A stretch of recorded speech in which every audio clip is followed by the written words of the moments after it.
I think now, when you have this technology breakthrough of 24/7, global settlement layers, like blockchains, you have a lot of smart people inside of a lot of large institutions and firms, from payments to capital markets, waking up every day saying, now that there's a rail that works 24/7, what does that mean for us and how do we use it? But I am very optimistic that when we're sitting here in 2028 and 2030, we're not going to be having the same conversation that, oh, do you realize money doesn't actually move on the weekend?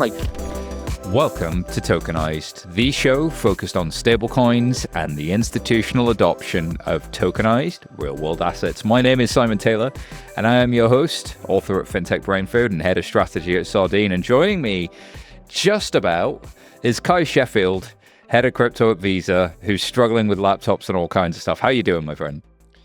It's been a weird week. Just really, really weird. We got a bunch of news, a bunch of different things all over the place to unpack. We've got amazing guests. Let's jump in. All right, let's do it.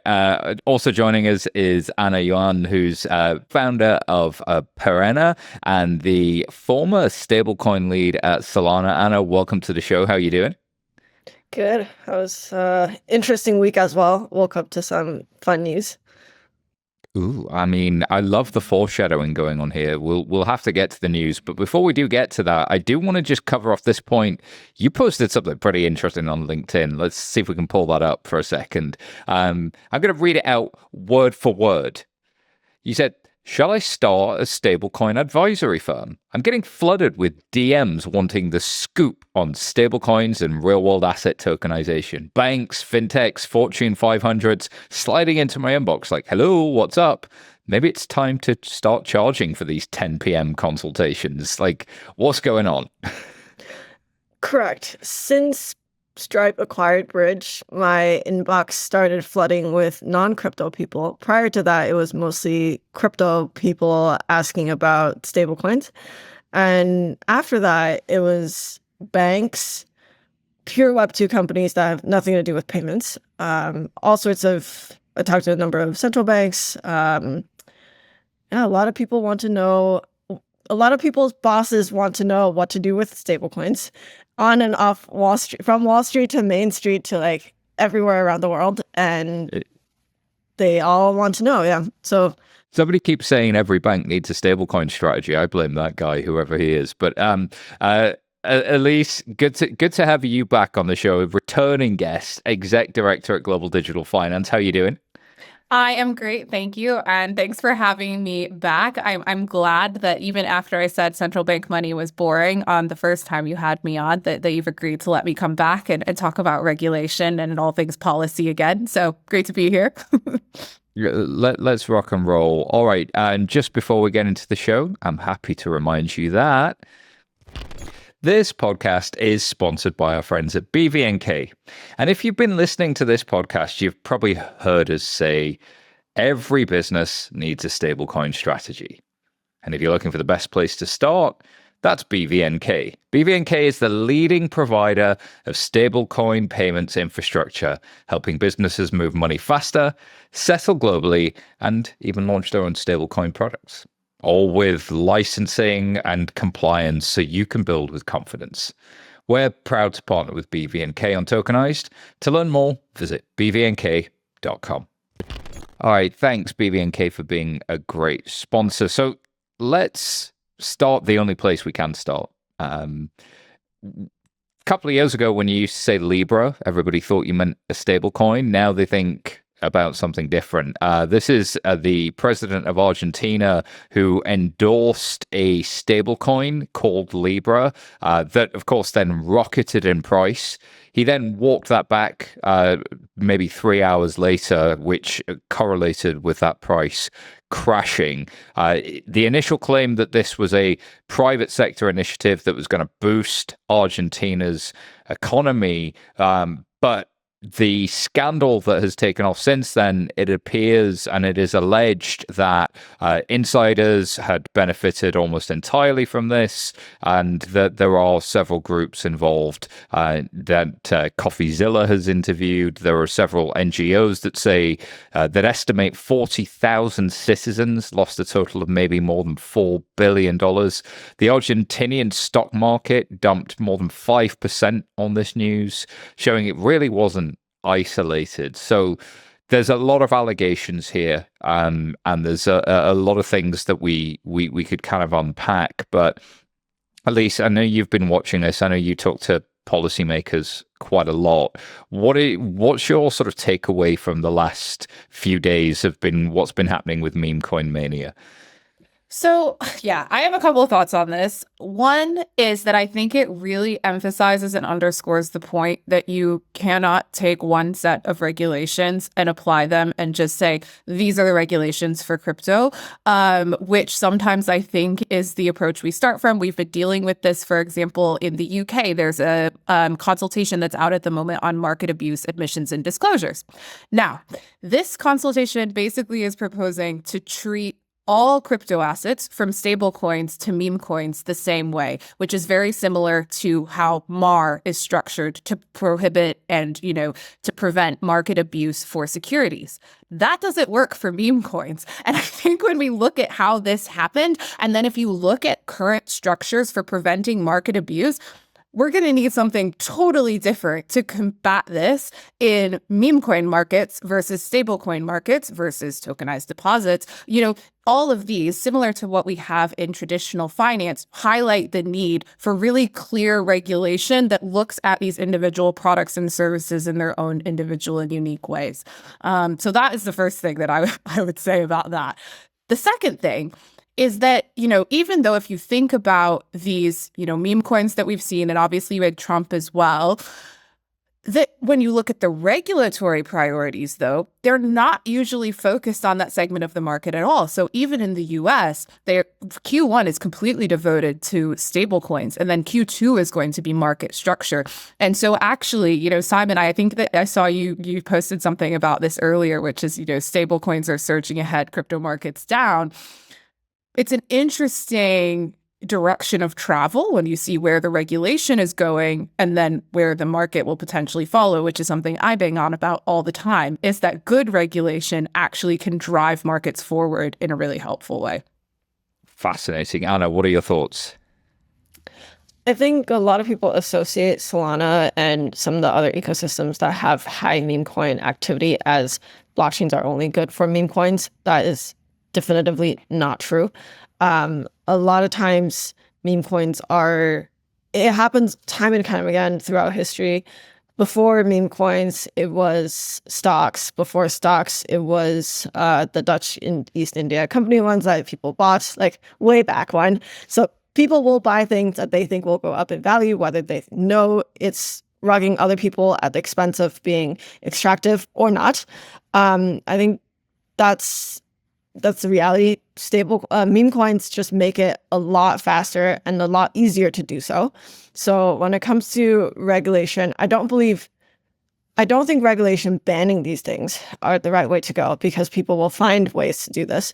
I think one is I actually think the other way around. Financial literacy is a really important thing. A lot of people think this is not gambling, but it kind of is. And a lot of people think they will make money, but they probably won't. So educating people not to participate in toxic markets is more beneficial in the long run than trying to protect users, in my opinion. The Libra case also highlights a maturing, if maturing is a way to describe this, Libra is the manifestation of how meme coin markets have matured in sophistication and value extractiveness. So Pump Fund, when it first started, was actually quite fun for a lot of people based on anecdotally talking to these traders, because there was a lot of edge. It was just, it's a PvP game, but people were happy and they were making money and having fun. And then you got these bots come in and more sophisticated funds came in. And then the more extractive ones came in, because as funds come in, their purpose was to make money. They didn't care about the memes. And then Libra was kind of the the probably late stage of, wow, the bubble finally burst, and people are now finally realizing the types of players that are in this arena when they've actually been around for a couple of months. And if you talk to the traders in the so-called in the trenches, they've already seen this shift 2-ish months before Libra and Trump launched. I think going forward, one of the potentially many of the institutional and non-crypto listeners here are thinking that, oh, this seems like the hype and the essence of crypto this cycle and of blockchain this cycle. It's definitely not true. There's like a ton of other things happening that are unrelated to memes. And for example, what we're building at Perena, we're building stablecoin infrastructure. What many of the other projects that are building decentralized physical infrastructure for various industries that have nothing to do with memes. I was just saying, it feels like, I thought that was a really good articulation, that it feels like there's this sense of exhaustion, in the general sentiment with, the meme coin meta and narrative. And as Anna mentioned, like, blockchains are permissionless. Anyone can create, any type of asset that they want to create on them, which can be a feature, or a bug, depending on how you look at it. And then once those assets are created, then this market structure forms around it. So you've got decentralized exchanges, you've got liquidity pools, you've got all these ways to bootstrap trading in an asset that, 5 years ago, 10 years ago, if you had a picture of a dog, like, how were you going to create a liquid market around a picture of a dog? Like, there wasn't a way to do that. Now there's a way to do that. And I think that it started as, retail investors who were kind of doing this for both fun and profit. And it was, there was this kind of cultural, element around, being in the trenches and being a meme coin trader. But as Anna mentioned, it seems like this story is an example of how it has become industrialized in a way where you now have very sophisticated participants that have significant advantages in terms of, the knowledge, as well as access and kind of the tokens that they have. You have a lack of disclosures around who these participants are, what are they doing, and it's gotten to the point where I think people are generally saying, okay, this is unfair, and like once it gets to the point where like this is unfair, and then retail investors, are feeling the brunt of it. I think a lot of people are realizing, and even just within the industry, there need to be better standards, better disclosures. We have to figure out as an industry, how do we move beyond, these markets that are, potentially extractive to retail consumers?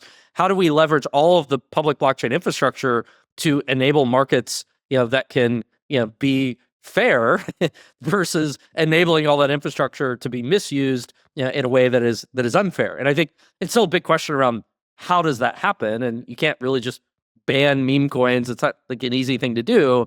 But I think there's also just this bifurcation of how do we focus on real world assets, on stable coins, on these use cases that solve a real problem, versus moving away from, some of the early markets that have now become, in many ways, unfair to most participants. There's a real opportunity now for the Spotify versus Napster moment, where Spotify is the better product than Napster. And Napster was fun for a little while, and it sort of said that the market was ready for a new form of distribution and a new form of value and a new way of consuming content. But the better product was the legitimate one that figured out the business model and packaged it and delivered it to consumers. And there is clearly in financial markets a problem in how financial products are distributed to consumers and how they're manufactured and distributed, that the consumer is saying, I feel left out. Businesses are saying, this isn't working for me. I needed better infrastructure. And unfortunately, in the early days of this, it is still a little bit the Wild West, especially on the frontier. There's always a frontier in crypto that's a little bit ugly. And then on the back end, there's a Bitcoin ETF and there's stablecoins getting adoption. And so if you get distracted by the headlines and the scams, then I can see why. I can absolutely see why.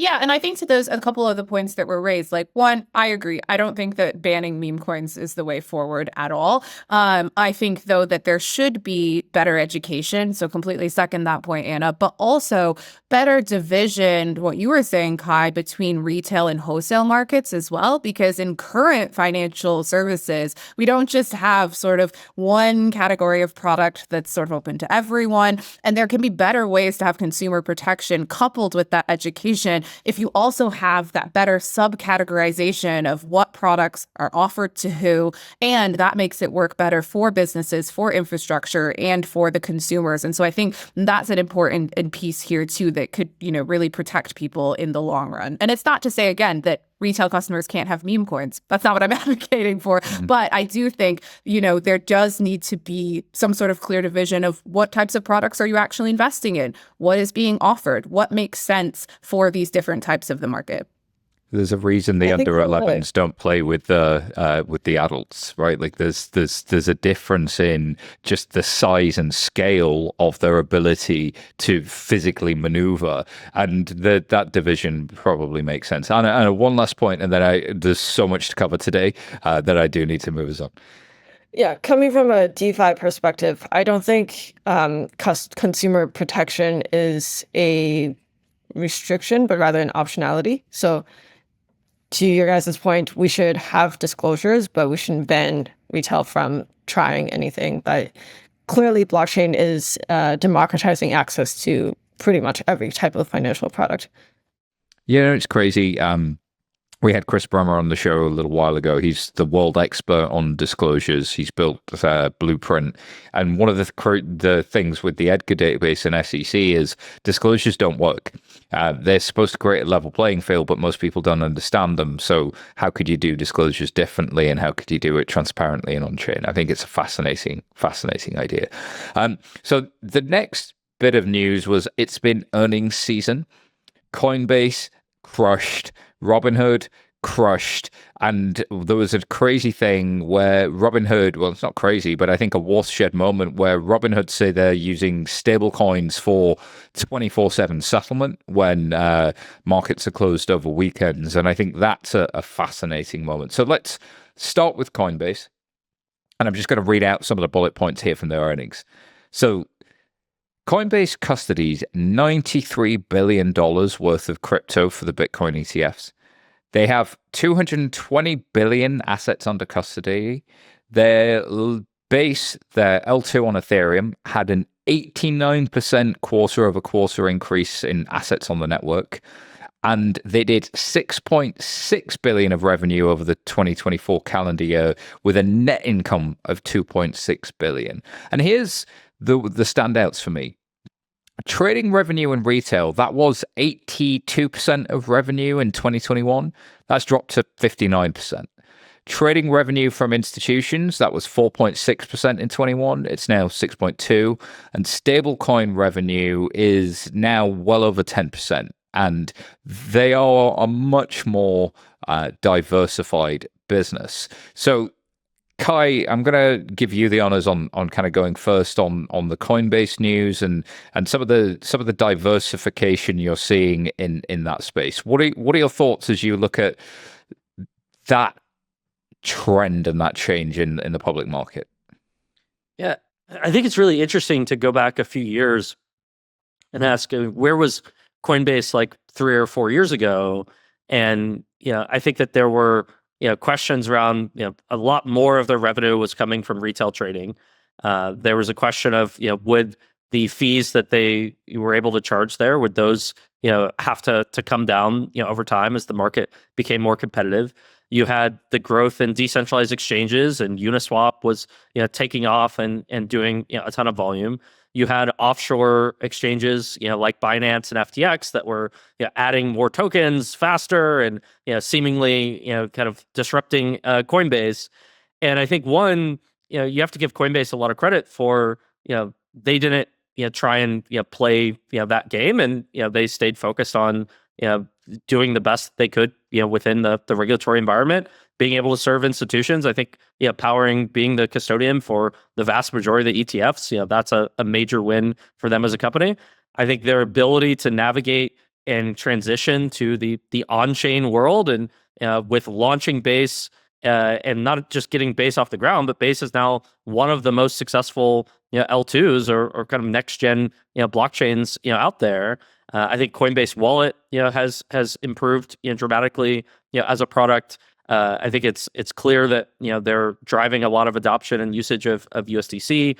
So I think they're really becoming a case study in just how successful they've been in diversifying their business into many different areas. I think the other side of it that's really interesting is they're starting to compete on many different vectors with many different companies in the industry. They're competing on the institutional custody side. They're competing with other blockchains, other layer ones and layer twos. They're competing with other stablecoins. They're competing with some of the fintech companies like Robinhood.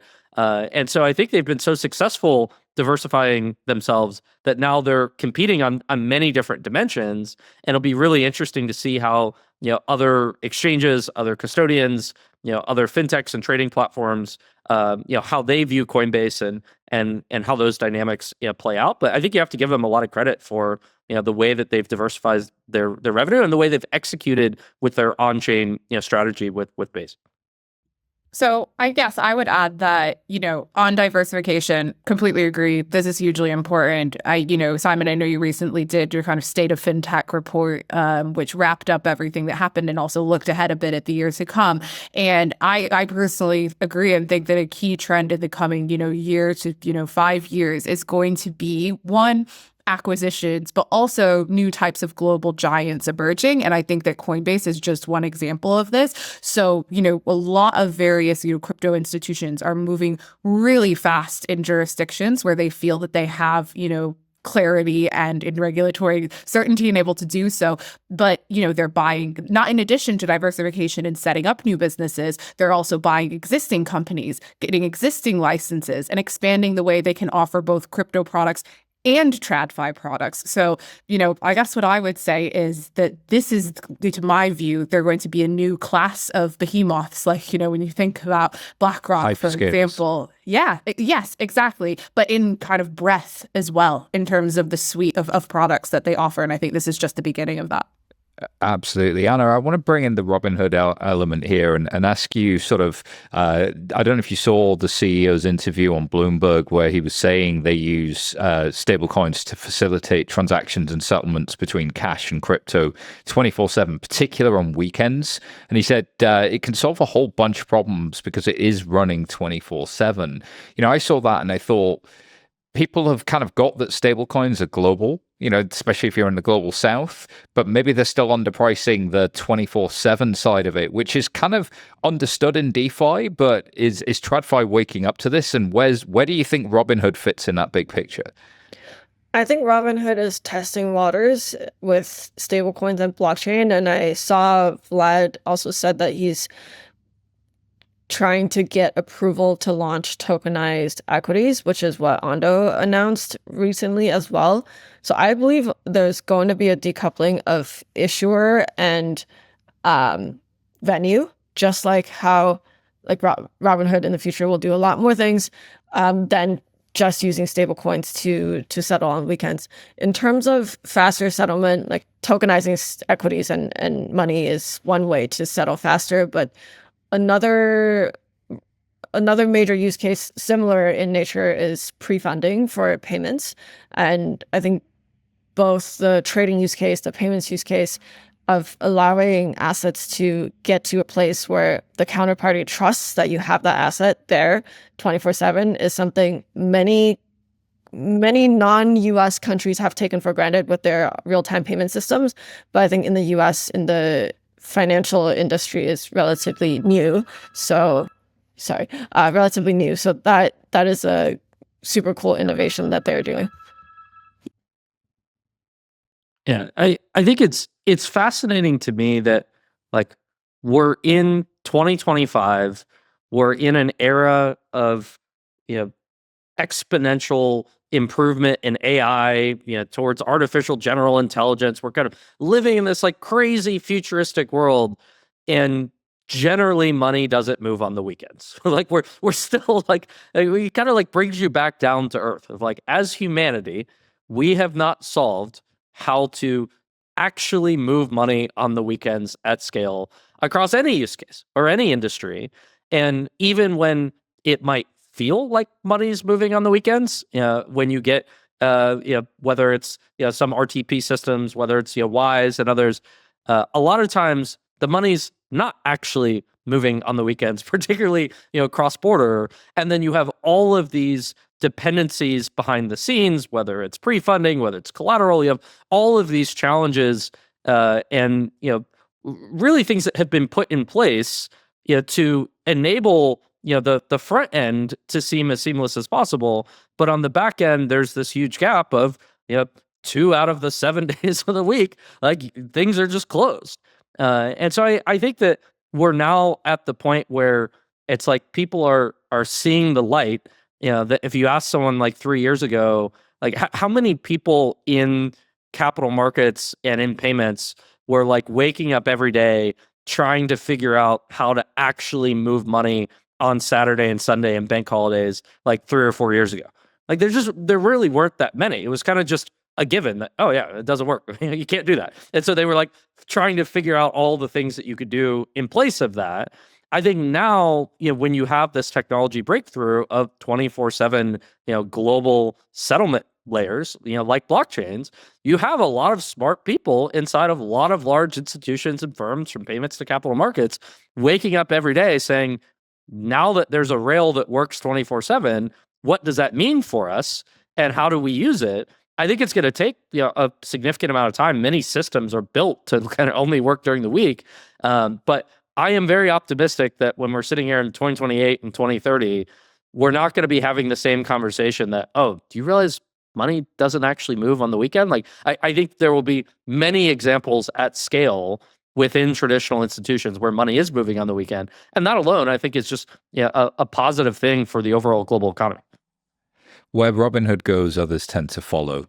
People have opinions about Robinhood, and sometimes they definitely break a few eggs in their omelet making process. We saw the CFPB push back on some of the things they were doing around sports betting contracts. And there is definitely a line that they are finding that is serving a new consumer and a new market space.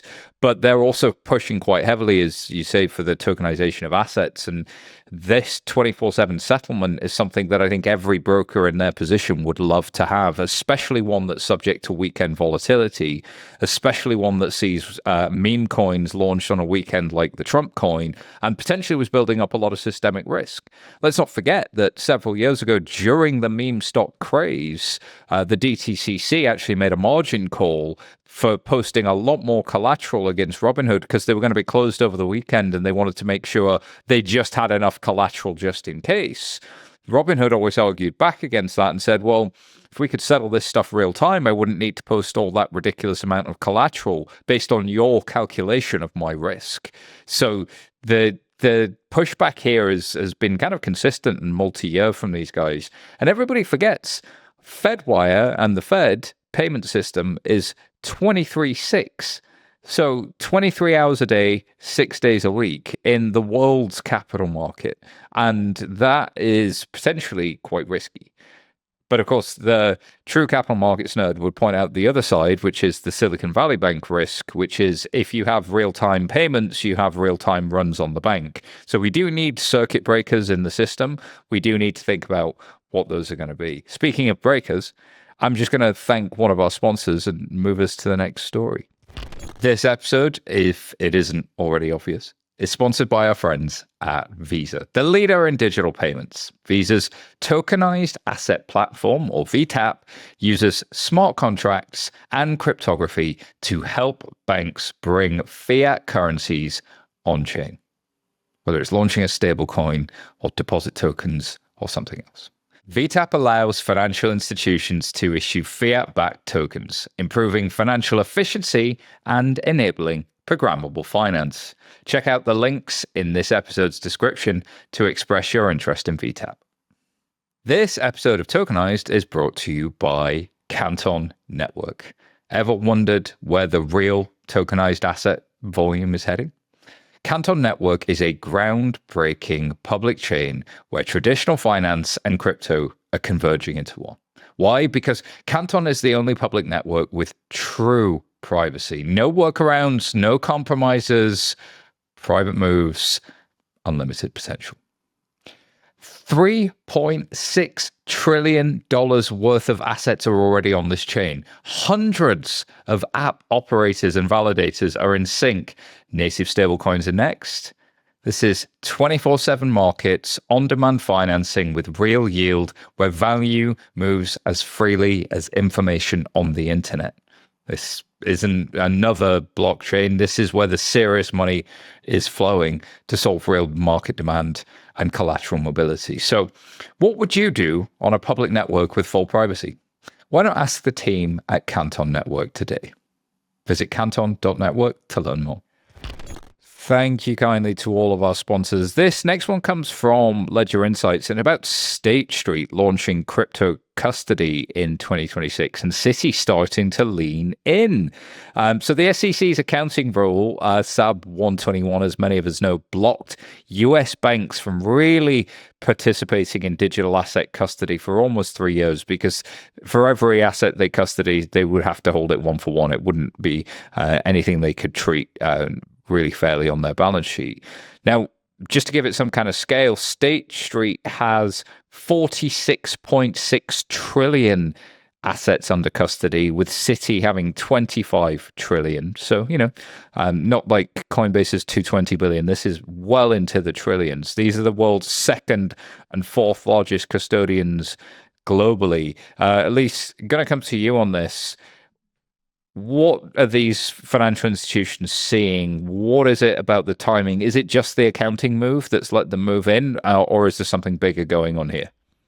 So, yeah, a few things on this. I mean, great that SAB 121 was repealed. This was definitely a huge blocker for the industry. But what I would say is that for the really smart banks, they were already building and preparing for this. And there has been so much really good advocacy that was done to try to educate lawmakers. I think this is why SAB 121 got repealed so quickly, because of all the efforts that everyone had been making about why this was such a bad thing for the industry. However, I would note that while, these are interesting news announcements, BNY already had a small crypto custody business for Bitcoin and Ether, and we're already kind of preparing to scale. And so I think that my headline here for the banks that maybe hadn't already started preparing and laying their plans for custody or how to get involved in this world, they're going to need to make some smart partnerships and smart acquisitions really fast, because the banks that were already building and preparing are going to have a huge leg up. And to the points raised earlier, so are the crypto firms who are already doing this and preparing to do it as well. That being said, though, there were other blockers for the banks, and some of those blockers do still exist. So, while SAB 121 was great, we still don't have the market structure legislation, which was FIT 21 last year, going to be a bit revamped under the new administration. That still will be needed. And if you are a risk person inside of a bank, you'll say, well, where's the legislation that says we can do this? Where are the compliance requirements? Is it really worth it from a risk perspective for us to build a whole new business to get involved with these markets? And to convince your internal compliance people, you'll need to have that legal certainty, regulatory clarity beyond a shadow of a doubt. So that's been the other blocker for banks. A number of other pieces of legislation had blocked it for a while as well.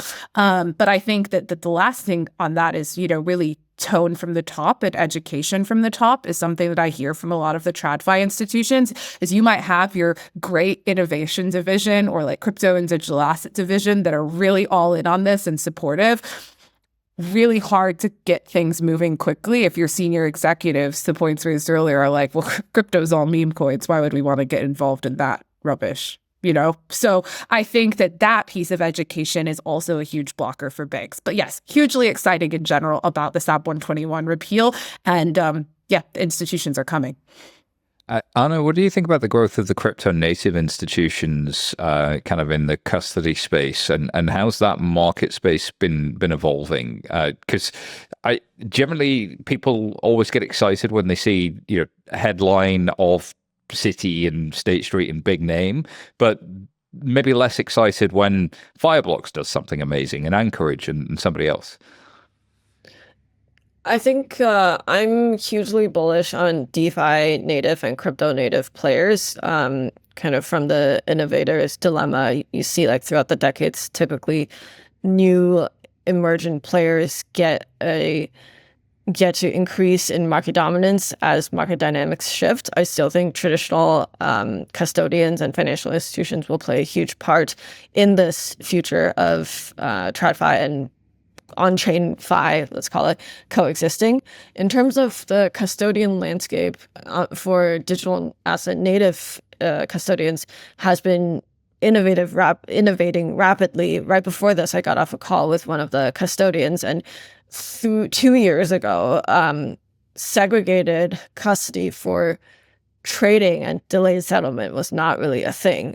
Post FTX, a lot of these custodians started offering that. So most institutions nowadays, when you say like, oh, Binance, Bitget, Bybit, OKX, maybe some of their balance sheets are, maybe people have questions about their balance sheets post FTX, but now it's no longer an issue because the institutions now can trade on those venues without exposing their assets without commingling their assets with the exchanges. In addition to that, a lot of those custodians are also working. So for us as a DeFi player, we are working with the custodians to get integrated. And as institutions, you can now access staking, DeFi, like borrow lend or decentralized stablecoins through the custodians while maintaining institutional level of protection. Those are things I think traditional asset managers or custodians will have a hard time quickly catching up or integrating as deeply into the ecosystems as the crypto native ones do. It's really interesting to think about, if you're inside of a large bank and you are putting together your stablecoin strategy that Simon has been telling you that you need to have. It starts with custody. And custody is one of those, big questions, and it kind of depends, like custody for what use case, and what are the considerations around how to approach it.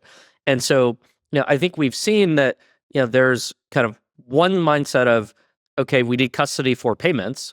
Well, what does that look like? You need low latency, high throughput.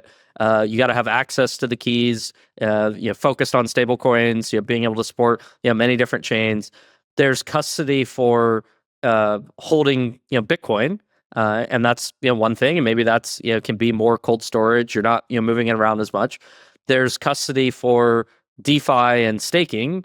Do you have institutional participants that want to, do things with those assets? And so there are many different considerations as you think about custody.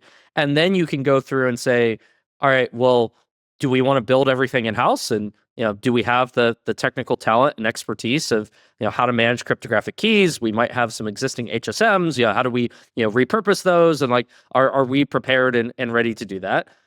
Do we want to partner with a custody tech provider like a Fireblocks and say, okay, here's a platform that we can then, be able to, bring into the bank and build on top of?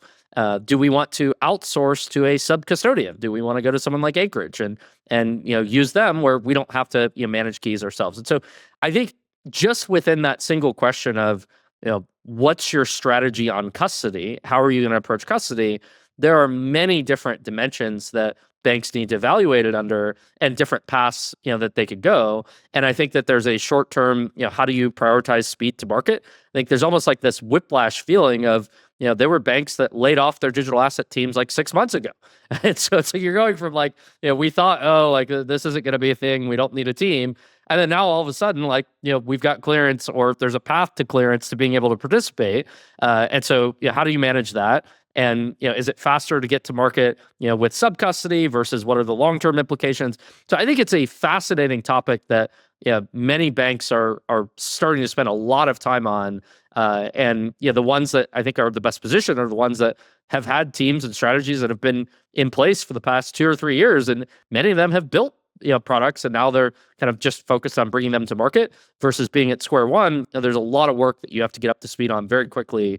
And there's a high risk of getting it wrong. Like, you've got to be able to to safely protect keys, and you can't compromise any hack of your custody infrastructure is unacceptable. And so it's this really interesting infrastructure layer. Well, and we actually did some work around this. So we did a whole primer and report a couple of years ago about like basically what is digital asset custody? What does it mean? And to exactly your point, how does that get broken down? And now that same working group at GDF is launching a new phase, which is going to look at what do these new forms of custody look like? What are some of the new products that might be offered under digital and digital native custody? And that's a range of participants, to your point, Simon, all the way from really traditional custodians through to Fireblocks and DeFi. So it's really interesting to see that kind of group coming together on a specific topic, where I think that there is going to be a lot of innovation coming in the next few years. It's certainly going to be fascinating. Well, one last story for us to cover off this week is fintech finance. So Standard Chartered and Memecoin Brands and HKT have created a joint venture to issue a Hong Kong dollar-backed stablecoin. So it's going to apply for a license from the Hong Kong Monetary Authority, the HKMA, and the intent is to issue this Hong Kong dollar-backed stablecoin. And the Group Chief Executive of Standard Chartered, Bill Winters, said, "Digital assets are here to stay, and the development of different forms of tokenized money is integral to the advancement of this industry. We are introducing solutions and instruments to service this market and meet growing client demand as public chain instruments with proven use cases, and stablecoins play a critical role in the overall digital asset ecosystem." That is a bank CEO saying that. That is so different from what you might hear from other bank CEOs. Elise, I know Standard Chartered are a member at GDF. I know you've been working quite closely with those folks. What is it that the Hong Kong dollar can do as a stable coin, and do you think you'll start to see more local stable coins along those lines? So, I mean, first of all, I do think that in some ways, with all the hype and the noise about the US and the hype about MiCA, that people have quietly ignored what they've been building in Asia in many various jurisdictions for a really long time. So Hong Kong and Singapore and Japan as well, they were some of the first to put forward digital legislation. And what that meant for a lot of the institutions that were based there, and for the crypto firms too, is that they could build more quickly. And I know I sound like a broken record about this regulatory certainty, but it really does matter. And so I absolutely think that the statement that I really liked from what he said there is digital assets are here to stay, but also the different forms of tokenized money. So back to something we were talking about earlier where, we said meme coins shouldn't be banned, but neither should stable coins or tokenized deposits. I really think that this comes back to this core issue here, which is also we shouldn't just have one type of stablecoin. That's not, how any markets operate today. And I think the various backing assets for stablecoins and allowing for that diversification as well as reciprocity can only be good for the market. And, people do bang on about dollar dominance, but as a US expat, I don't actually think that a dollar-backed stablecoin is necessarily the right product market fit for every single market. But last thing I'll say about this as well is that, this isn't the only thing that Standard Charter have been doing. And I think another region that's often overlooked is the Middle East. So, we had a number of announcements come out last week around Abu Dhabi Finance Week about stablecoins, one being that Standard Chartered also partnered with Paxos for stablecoin reserve management. And then there were another of other huge partnerships that were announced that week as well from Circle. We also saw that partnership and Binance. And so, again, I think that while we hear a lot of noise coming out of the US, we can't forget what's happening in these other jurisdictions that have been offering, honestly, really competitive regulatory proposals and working with the industry there to help them grow and build. Stablecoins are an offshore dollar for offshore cross-border transactions. So the offshore jurisdictions that have given regulatory certainty are better able to do more. Of course, Zodia Custody and Zodia Markets are investments of Standard Chartered and heavily involved in cross-border flows. And USDG, which brings us back to Robinhood, is domiciled out of Singapore, where the Monetary Authority of Singapore has regulatory certainty. Anna, what are your thoughts on this story and the many types of stablecoin? Do you think there will be many types of stablecoin in the future, or are we going to coalesce around a few? I think there will be many types of stablecoins in the future, and that was a major thesis behind why I started Perena. In terms of HKD, a lot of people may think that it's a small region, but the Hong Kong processes a lot of financial activity and trade from mainland China to the rest of the world, and vice versa. Also, I think that I'm not as surprised by a bank CEO's statement, given that the US president also launched a meme coin, despite not commenting much on that.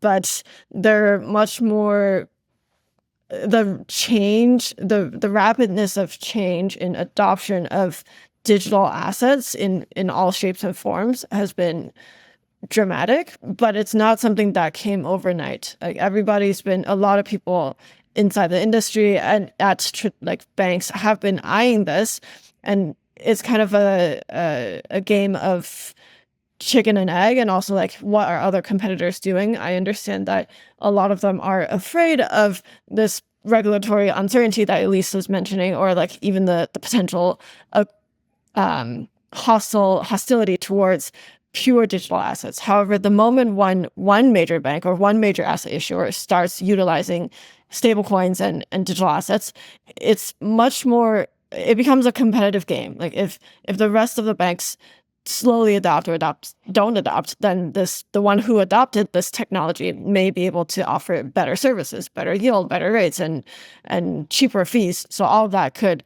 squeeze out market share. And that's why I think once there's a turn in the sentiment of potentially a bit of fear and a lot of concern and question to like, hey, this is actually something it's inevitably coming, that's when you will see a lot of influential decision makers make this kind of statements. And still, I think we're in the very early days of trying to figure out. Most of the leaders are using existing frameworks to view the financial system with a new technology. But I think what's missing is like, we're going to see new financial frameworks coming together with this new technology. Sounds to me, Kai, like that is a bank with a stablecoin strategy, but it's also a country that's potentially got a bit of a stablecoin strategy. Does every country need a stablecoin strategy, and every local Yes. Everyone, Yes. everyone in the world needs one. I think that you get a stablecoin strategy, the Oprah meme. I think one of the most interesting things, to watch for, in the next, 1 to 2 years is, it seems very clear that there are going to be more non-dollar local currency issued stablecoins in many jurisdictions across the world where regulatory clarity either exists or is coming. And then once you have more stablecoins representing many different currencies, then you start to see on-chain FX. And I think we are just scratching the surface around, if you have credible regulated issuers, putting currencies, on chain that are all running on the same blockchain, that can then start to use the same DeFi primitives that, people traditionally only used for meme coins and kind of other types of, crypto assets. Now those primitives can be hardened, can be institutionalized, can have the right, permissions around them, and then can be used, for next generation instant, 24/7, FX markets. And I think that that's a massive opportunity. I think that will accelerate the adoption of stablecoin payments when you can do, on-chain FX, as part of a payment flow.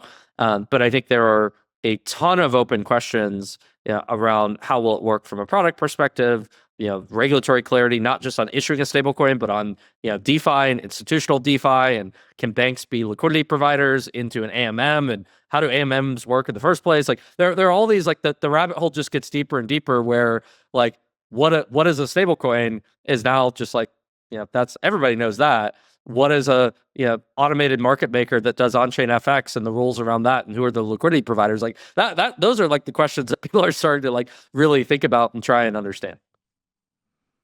Yeah, there was a good project, I think it's Project Perena by the Bank of International Settlements, looking at all things automated market makers. And Anna, I kind of want to come to you on that because that's the world you live in. So are you going to set up this firm where you explain this to the midwits in TradFi? We have built automated market makers, and that's only an MVP that we launched last year. We're building even better automated market makers, market structures. So in the world of TradFi, there's generally limit order books, and there's OTC or RFQs. In crypto, because of early days, there's low liquidity pairs. Industry came up with this thing called an AMM. So what it is a market has a buyer and seller. Traditionally, you would have market makers that place quotes that are bid and asks. But when you don't have a human or system doing that, you have a math curve that sets the price. So that's an automation on how the market works. And when you buy, the price goes up. When you sell, the price goes down. So for AMMs, we run stable swaps, which means stable swaps are stablecoin AMMs. So you have, let's say, USDC and PayPal's Pi USD. You want to swap from USDC to Pi USD. How do you know how much it should cost? Well, if you have a ton of people selling USDC for Pi USD, there's probably something going on that's not great for USDC. So in that case, in a traditional market, price discovery is via market makers. In an AMM, it's the bonding curve or the curvature of the market will change and shift so that USDC becomes increasingly cheaper, and Pi USD, which is the asset that everyone wants, becomes increasingly more expensive. There are some other nuances that go into AMMs, but one of the things I think is really great is it introduces a new market structure that is still much of it is still being explored. There's Oracle-based ones. There's the traditional ones are passive price discovery, so there's no real price. The AMM does not know a price. It's just based on however people are trading. Oracle ones it will tap into an Oracle, such as a price feed, like in the traditional world, like a Bloomberg price feed. And if the price goes up, the AMM will quote the price around that number, so around it. There's the one that we're very excited about is using AMM LPs or AMM liquidity provider positions as collateral for other use cases. So you're getting increasing capital efficiency that a traditional limit order book cannot provide. Another way to do so is you're lending out additional idle capital in the AMM. So everything that we are researching is how do we maximize capital efficiency of stablecoins at the point of exchange and at the point of liquidity provision, such that you don't require having a large amount of idle stablecoins, which is really expensive from a cost of capital perspective, sitting there just to wait for the person to show up and trade, because the yield on that people are going to get would be way lower than if they were doing higher risk trading strategies. And in that case, that makes stablecoins, if that's the case, stablecoins would become not fungible with each other. They'll be really fragmented, and we don't want that outcome. So that's what we're working on. Oh, that sounds insanely exciting. And capital efficiency is like catnip to anybody in TradFi or any trader. So if you can start to deliver some of that catnip, I think you're going to have trader cats hanging out, mewing at you, trying to scratch your leg. I don't know why I'm taking this cat metaphor way too far.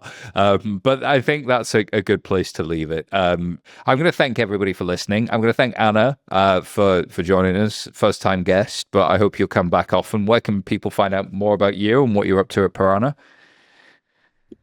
People can follow us on crypto Twitter and follow me for spicy posts on LinkedIn, where I'm very unhinged to talk about the future of money and the singleness of money, as Elise would be happy to hear. Otherwise, come to our website, perena.org. We have stablecoin repository, and we share a lot of writing and educational content on stablecoins. Fantastic. Elise, how about you and GDF? So you can find me at Elise Soucie Watts on LinkedIn. I also talk about the singleness of money a lot, though we would probably need a whole other podcast episode to cover that. Or you can find out more about GDF at gdf.io. And we have a lot of consultation responses there and lots more information about regulation if anybody is interested. Thanks for having me. Heck yeah. Get so much yourself for to having me. gdf.io.